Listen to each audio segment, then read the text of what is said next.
Paksiw, lutong Pinoy. Daghan ang panakot. Ako ng lutoon.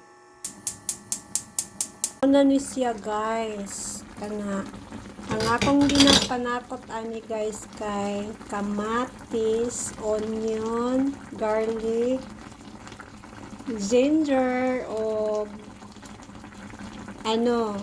suka onya kanang gibutangan ako gamay nga soy sauce kanang soy sauce nga kanang shells ikan sa dagat onya gibutangan pod na ako siya og avocado oil kay para medyo lami-lami siya.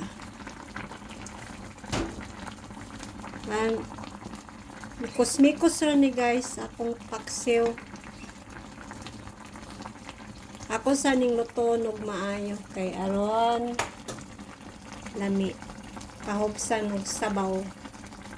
Thanks for watching. Mura ni akong trabaho guys kay naramang ko sa balay magluto-luto ra ko sa akong pagkaon. Yan.